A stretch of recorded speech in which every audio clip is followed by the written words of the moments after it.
സർക്കാരുമായി ബന്ധപ്പെട്ട അറിയിപ്പുകൾക്കും മറ്റു വാർത്തകൾക്കും വേണ്ടി ഈ ചാനൽ സബ്സ്ക്രൈബ് ചെയ്യാനും തൊട്ടടുത്ത ബെല്ലൈക്കൺ എനേബിൾ ചെയ്യാനും മറക്കാതിരിക്കുക. ആദ്യ വിവാഹം നിയമപരമായി വേർപ്പെടുത്തിയിട്ടില്ലെങ്കിൽ രണ്ടാം ഭർത്താവിൽ നിന്ന് സ്ത്രീക്ക് ജീവനാംശം അവകാശപ്പെടാൻ കഴിയില്ലെന്ന് മധ്യപ്രദേശ് ഹൈക്കോടതി. രണ്ടാം ഭർത്താവിനുണ്ടാകുന്ന കുട്ടിക്ക് നിയമപ്രകാരം ജീവനാംശത്തിന് അർഹതയുണ്ടെങ്കിലും ഭാര്യയ്ക്ക് അതിന് അർഹതയില്ലെന്ന് കോടതി ചൂണ്ടിക്കാട്ടി.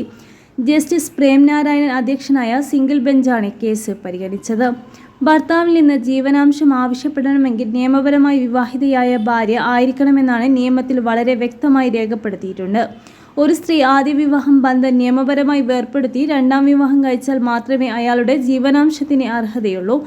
ആദ്യ വിവാഹം അസാധുവായി പ്രഖ്യാപിക്കുകയോ അല്ലെങ്കിൽ ആദ്യ ഭർത്താവിൽ നിന്ന് വിവാഹമോചന ഉത്തരവ് നേടുകയോ ചെയ്യുമ്പോൾ മാത്രമേ രണ്ടാമത് വിവാഹം ചെയ്തയാളിൽ നിന്ന് ജീവനാംശം അവകാശപ്പെടാൻ കഴിയൂ എന്ന് കോടതി വ്യക്തമാക്കി. രണ്ടാം ഭർത്താവിൽ നിന്ന് തനിക്ക് ജീവനാംശം നിഷേധിച്ച കീഴ്ക്കോടതി ഉത്തരവ് ചോദ്യം ചെയ്ത ഭാര്യ നൽകിയ ഹർജിയിലാണ് ഹൈക്കോടതിയുടെ ഉത്തരവ്. അതേസമയം രണ്ടാമത്തെ വിവാഹബന്ധത്തിലുള്ള മകൾക്ക് പ്രായപൂർത്തിയാകുകയോ വിവാഹം കഴിക്കുകയോ ചെയ്യുന്നതുവരെ പ്രതിമാസം 5000 രൂപ ജീവനാംശം നൽകാൻ കീഴ്ക്കോടതി ഉത്തരവിട്ടിരുന്നു. ഹിന്ദു ആചാരപ്രകാരം 2005 എതിർകക്ഷിയെ വിവാഹം ചെയ്തു. ആ ബന്ധത്തിൽ ഒരു മകളുണ്ടായി. തുടർന്ന് സ്ത്രീധനത്തിന്റെ പേരിലും പെൺകുഞ്ഞിന് ജന്മം നൽകിയതിന്റെ പേരിലും ഭർത്താവും കുടുംബവും തന്നെ ക്രൂരമായി മർദ്ദിച്ചിരുന്നു. കൃഷി, കറുപ്പ് വ്യാപാരം, വസ്തു ഇടപാടുകൾ എന്നിവയിൽ നിന്ന് ഗണ്യമായ വരുമാനം ഉണ്ടായിരുന്നിട്ടും ഭർത്താവ് തന്നെയും മകളെയും അവഗണിച്ചു.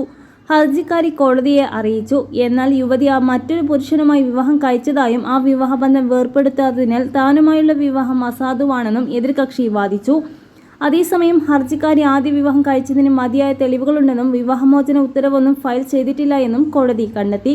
മുൻ വിവാഹം നിയമപരമായി വേർപ്പെടുത്താത്ത സാഹചര്യത്തിൽ രണ്ടാമത്തെ വിവാഹത്തിൽ നിന്ന് ജീവനാംശം അവകാശപ്പെടാൻ കഴിയില്ല എന്നും കോടതി ചൂണ്ടിക്കാട്ടി. നിയമപരമല്ലെങ്കിൽ പോലും രണ്ടാം വിവാഹത്തിലുണ്ടായ കുട്ടിക്ക് ജീവനാംശം നൽകാൻ അർഹതയുണ്ട്. എന്നാൽ ഭാര്യയ്ക്ക് ജീവനാംശം ലഭിക്കാൻ അർഹതയില്ല. നിയമപരമായി വിവാഹിതയായ ഭാര്യയ്ക്ക് മാത്രമേ ജീവനാംശം ലഭിക്കാൻ അർഹതയുള്ളൂ എന്ന് കോടതി വ്യക്തമാക്കി.